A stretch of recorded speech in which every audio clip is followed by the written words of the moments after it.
हाँ बेटा, सबसे पहले मेरे को आप सबको नमस्कार। और अपना जो टॉपिक चल रहा है बेटा पी ब्लॉक एलिमेंट्स, और इसके अंदर वर्ग संख्या 15 के बारे में अपन बता रहे थे।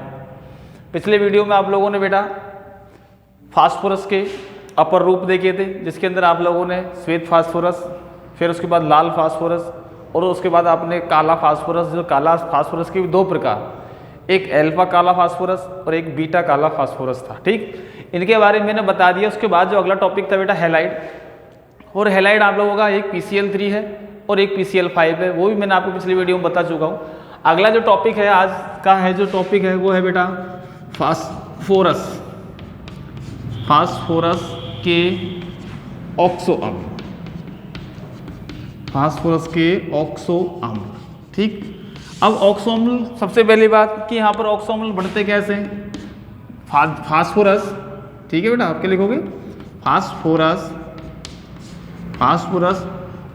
ऑक्सीजन व H2O ग्रहण करके या देकर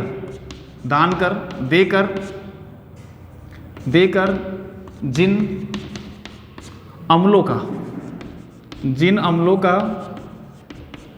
अम्लों का निर्माण करते हैं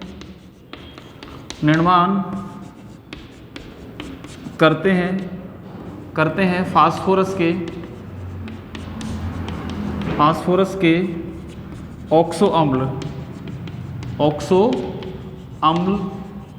कहलाते हैं। तो यहाँ पर फास्फोरस के ऑक्सो अम्ल ऑक्सीजन और H2O ग्रहण करने पर डिपेंड करता है कि आप लोग यहाँ पर, अब सबसे पहली बात है कि भाई ऑक्सो अम्ल, अब इसमें अपना अगला जो पॉइंट डालेंगे कि ऑक्सो अम्ल की संरचना के कुछ नियम है। तो यहाँ पर हेडिंग डालेंगे ऑक्सो अम्लों की संरचना के नियम। ठीक, अब इसके अंदर नंबर 1 नियम, सभी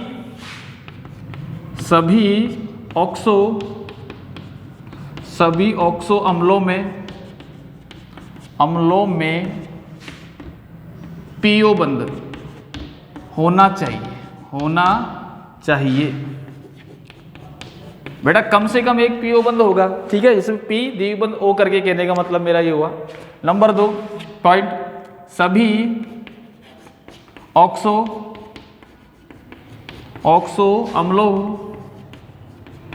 अम्लों में POH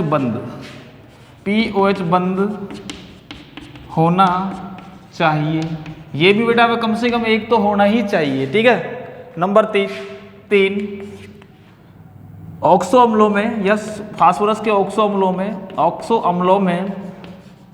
अम्लों में PP व PH बंध होते हैं, परंतु कभी एक साथ नहीं होते बेटा। ठीक है बेटा, कहने का मतलब समझ में आ रहा कि सबसे पहली बात है कि भाई फास्फोरस के ऑक्सो अम्ल में फास्फोरस ऑक्सीजन व H2O को ग्रहण करके या देकर जिन अम्लों का निर्माण करता है वो फास्फोरस के ऑक्सो अम्ल कहलाएंगे। ऑक्सो अम्लों की संरचना के नियम है, ये संरचना के जो नियम आपको दिखाई दे रहे हैं। नंबर 1, सभी ऑक्सो अम्लों में PO बंध होना चाहिए, कम से कम एक PO होना चाहिए। सभी ऑक्सो अम्लों में POH बंध भी होना चाहिए। ऑक्सो अम्लों में PP व PH बंध होते हैं, परंतु कभी एक साथ नहीं होते। समझ में आई? तो इसको आप लोग उतारोगे। उतारने के बाद अगला जो टॉपिक है कि भैया कहने का मतलब है कि नंबर 4, जिन ऑक्सो अम्लों में लिख देंगे, ऑक्सो अम्लों में POH बंध की संख्या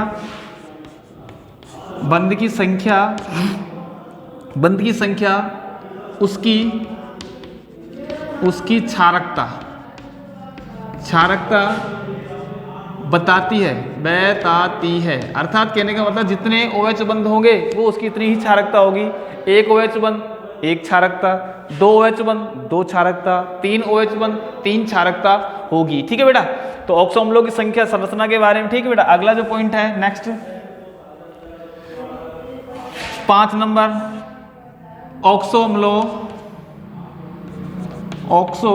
अम्लों में पीएच बंध की संख्या उसकी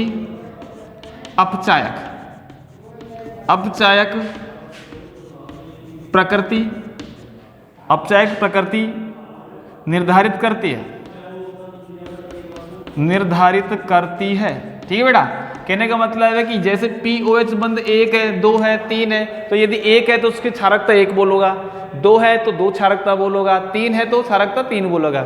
और इसी प्रकार से यदि हम pH बंध की बात करें तो pH बंध की संख्या यदि 1 है तो उसकी अपचायक प्रकृति देखना, 2 है, 3 है, तो 3 वाले की जो अपचायक प्रकृति होगी वो सबसे प्रबल होगी। ठीक है बेटा, तो ये कुछ बिंदु है। उसके बाद आपका जो छठा बिंदु है मैं वो लिख रहा हूँ उसको, ये आप लोगों को समझ में आ ही गया होगा कि भाई ऑक्सो अम्ल कैसे बनाओगे।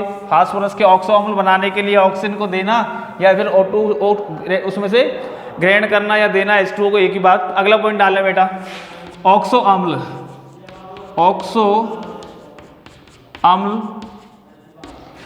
असमानुपातन रेडॉक्स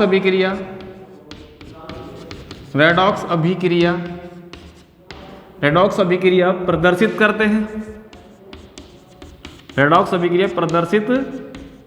करते हैं, जैसे H3PO3, ये इसका नाम है। H3PO3 का नाम है बेटा ऑर्थो फास्फोरस अम्ल। क्या नाम है इसका? ऑर्थो फास्फोरस अम्ल। अब ये एक असमानुपातन रेडॉक्स अभिक्रिया प्रदर्शित करता है, H3PO4 और प्लस फास्फीन PH3। यहाँ पर फास्फोरस का ऑक्सीकरण प्लस का 3, यहाँ पर P का प्लस का 5 और यहाँ पर माइनस का 3। जब एक ही तत्व 2 से अधिक ऑक्सीकरण प्रदर्शित करता है तो उसको असमानुपातन रेडॉक्स अभिक्रिया बोला जाता है। तो यहाँ पर H3 और PO3 जो ऑर्थो फास्फोरस अम्ल है वो किसमें परिवर्तित हुआ? ऑर्थो फास्फोरिक अम्ल में। और जब ऑर्थो फास्फोरिक अम्ल में परिवर्तित होगा तो उस कंडीशन के अंदर इसका ऑक्सीकरण क्या आएगा बेटा? प्लस का 5 और फास्फीन के अंदर माइनस का 3 इसका ऑक्सीकरण रहेगा। तो ऑक्सो अम्ल असमानुपातन रेडॉक्स अभिक्रिया प्रदर्शित करते हैं। एक इंपॉर्टेंट सवाल है, ऐसा आ सकता है कि आपको देगा और इसकी एक असमानुपातन रेडॉक्स अभिक्रिया पूछेगा। फिर उसके बाद अगला जो टॉपिक है इसी में ही बिंदु मतलब H3PO2, इसका नाम है बेटा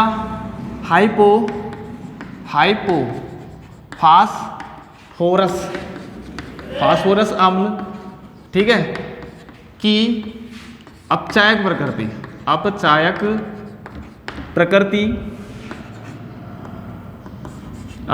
प्रकृति सबसे अधिक होती है बेटा, सबसे अधिक होती है, बताता हूं मैं। ये मुख्यतः क्या करता है बेटा? BDC बेंजीन डाइअज़ोनियम क्लोराइड को बेंजीन में अपचयित करेगा। यहाँ पर BDC सूत्र अपन जानते हैं N2+.Cl- plus H3PO2 plus H2O। फिर इसको आप लोग किसमें परिवर्तित करना है? इसको बेंजीन प्लस N2 प्लस, फिर उसके बाद HCl प्लस H2।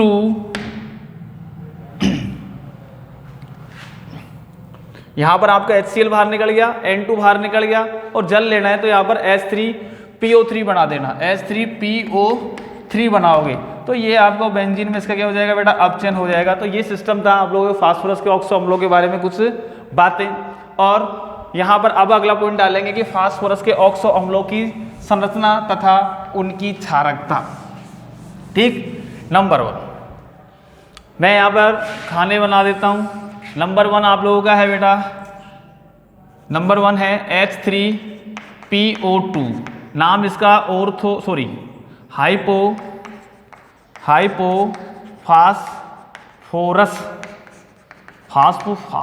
फास्फोरस अम्ल, और यह बोलेंगे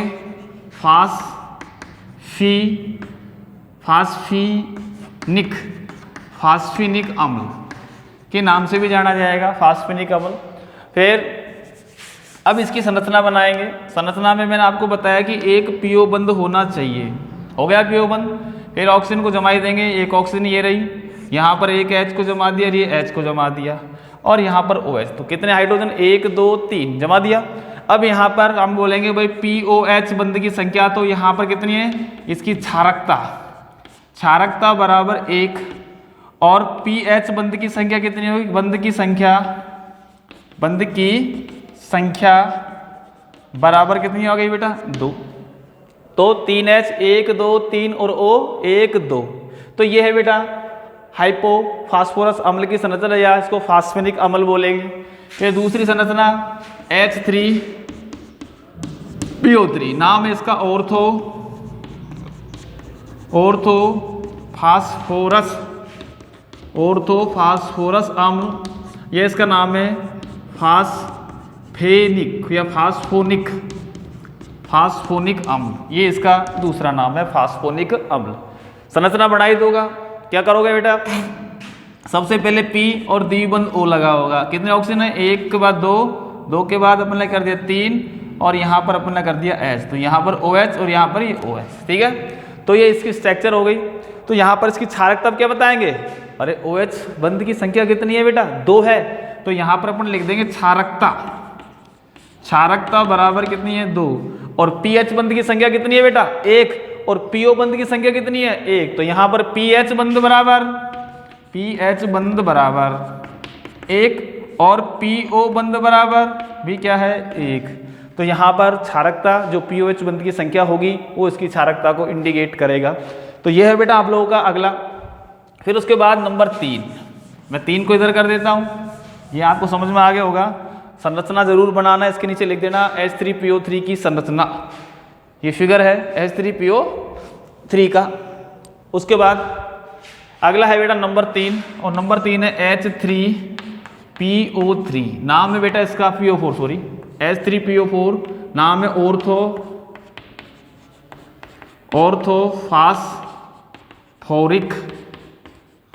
फास्फोरिक अम्ल।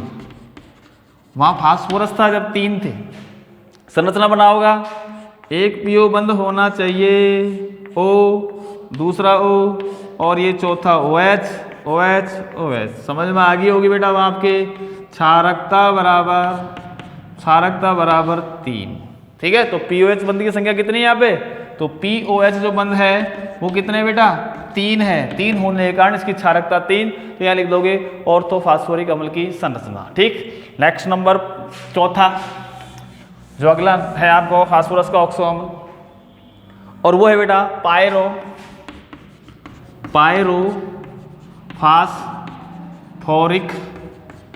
फास्फोरिक अम्ल। और पायरोफास्फोरिक अम्ल जो है H3PO4 के 2 अणु लेना और उसमें से -H2O बाहर निकालना, तो आपको बनेगा H4P2O7। तो ये है बेटा पायरोफास्फोरिक अम्ल। अब इसकी स्ट्रक्चर बनाएंगे। तो स्ट्रक्चर में यहाँ पर ये P द्विबंध O, फिर यहाँ पर ये O, ये P द्विबंध O, यहाँ पर ये OH, और यहाँ पर बेटा क्या हो गया, OH, ठीक। फिर उसके बाद 1 और यहाँ पर ये 2, कितने हो गए H, 1 2 3 4 H हो गए, P2 हो गए ऑक्सीजन, 1 2 3 4 5 और 1 6 1 7, ठीक है बेटा। तो ये है आप लोगों की पायरोफास्फोरिक अम्ल की स्ट्रक्चर हो गई।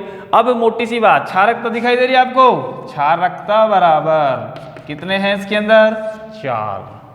PO बंध की संख्या कितनी है, PO बंध की संख्या वैसे यहाँ पर P द्विबंध O की संख्या तो 1 और 1 2, फिर P के सिंगल बंध O और P सिंगल बंध O की संख्या 2, तो टोटल ओवरऑल PO बंध पूछे तो 4 बोले, P द्विबंध O 2, P सिंगल बंध O 1 2 होगी। तो ये है बेटा पायरोफास्फोरिक अम्ल। अगला है बेटा, और अगला है मेटा। नंबर कौन सा, आप देख ही लेना कौन सा नंबर, 1 चौथा के बाद 5वां, मेटा फास्फोरिक अम्ल। तो ये सूत्र होता है बेटा HPO3 का होल N। ये एक बहुलक रूप है। और बहुलक ग्रुप का संरचना बनाओगे तो P(D1O) oxygen, P(D1O) oxygen, P(D1O) oxygen, तो P(D1O), फिर यहाँ पर आप लोग सब में OH OH OH और आगे जगह छोड़ दो और यहाँ पर भी जगह छोड़ दो, या बढ़ना चाहो तो O लगा के और यहाँ OH में। तो ये जो स्ट्रक्चर बने, यहाँ पर होल एन लगा देना, ये एक बहुलक की संरचना है। और आपको PO बंद और ध्यान लगा POH बंद भी होना चाहिए कि एक ऑक्सो अम्ल है उसके अंदर PO और POH बंद तो अनिवार्य रूप से होने चाहिए। ठीक है बेटा। तो अब ये है बेटा कौन सी, मेटाफास्फोरिक अम्ल की। और आपका फास्फोरिक ऑक्सो अम्लों के अंदर लास्ट जो अम्ल है उसका नाम है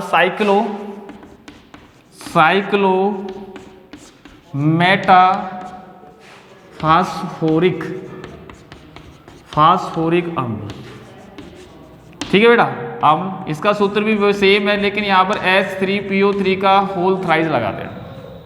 ये मेटाफास्फोरिक अम्ल है साइक्लो वाला, एक P O फिर O, यहाँ पर P, यहाँ पर P, यहाँ पर O, D1OH, D1O और ये OH, और यहाँ पर D1O और यहाँ पर ये OH। तो यहाँ पर क्षारकता बराबर कैसे बोलेंगे, क्षारकता बराबर आपकी 3 हो गई। PO बंद POH बंद, इनकी संख्या के बारे में यदि पूछे तो आप लोग इसको आसानी से बता दोगे। तो बेटा यहाँ पर इम्पॉर्टेंट बात है, क्षारकता आप लोगों से पूछेगा। फिर सवाल इसमें आप लोगों से पूछेगा भाई अपचयक प्रकृति का क्रम लिखो। फिर उसके बाद आपसे पूछ सकता है कि निम्न की क्षारकता लिखो। तो बेटा इसको आप लोग जानता पीएच बंद की संख्या के आधार पर तो आप लोग क्या बताओगे, उसकी अपचयक प्रकृति बताओगे। पीओएच बंद की संख्या के आधार पर क्षारकता बताओगे। तो ये चीज़ें आपको ध्यान रखना। ये है बेटा फास्फोरस के कुछ ऑक्सो अम्ल। फिर उसके बाद नेक्स्ट जो टॉपिक है आपका ये बेटा वर्ग संख्या 15 क्या हो गया, खत्म होने के बाद आपका है वर्ग संख्या 16। क्या वर्ग संख्या 16, जिसको आप लोग क्या बोलोगे, ऑक्सीजन परिवार,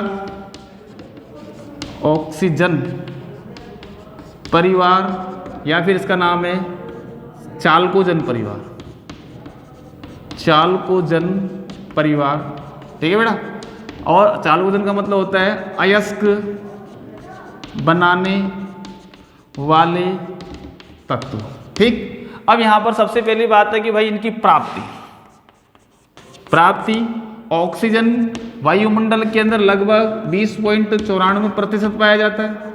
और अगर अपन बोलते हैं भूपर पट्टी की बात करें तो लगभग 46.96% होता है। ये ऑक्सीजन की मात्रा है प्राप्ति के अंदर वायुमंडल के, जिसको आप लोग राउंड फिगर में 21% बोलोगे, 21% क्या पाया जाता है, डाई ऑक्सीजन पाई जाती है और भूपर पट्टी पर। उसके बाद नंबर 1, नंबर 2 सल्फर मुख्य रूप से 0.03 से 0.1% तक पाई जाती है। और इसके निम्न अयस्क है। नंबर 1 अयस्क की बात करें जो सल्फाइड अयस्क के रूप में होगा MgSO4.7H2O का नाम होगा एप्सम लवण। क्या, एप्सम लवण।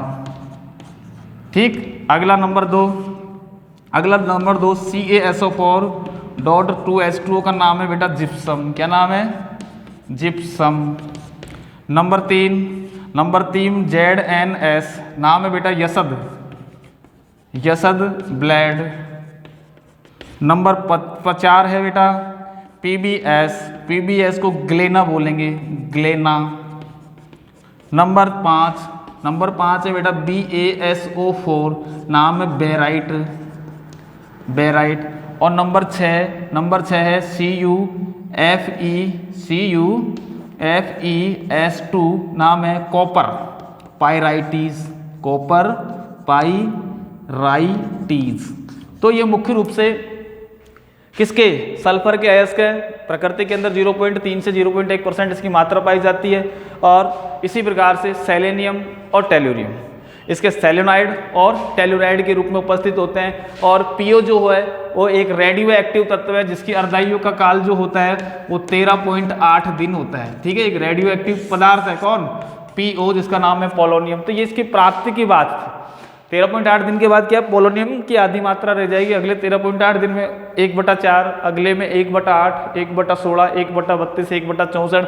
तो धीरे धीरे धीरे धीरे धीरे क्या हो जाता है, इसकी कमी आती जाती है। फिर उसके बाद अगला जो टॉपिक होगा वो बेटा वर्ग संख्या 16 की आवर्तिता, जिसके अंदर परमाणु आकार, आयनन एंथैल्पी, इलेक्ट्रॉन लब्धि एंथैल्पी, उसके बाद विद्युत ऋणता, घनत्व, गलनांक तथा क्वथनांक, उसके बाद रासायनिक गुण के अंदर इसके हाइड्राइड्स के बारे में आप लोग फिर अगले वीडियो में पढ़ेंगे। ठीक है, तो आवर्तिता अपन बाद में पढ़ेंगे।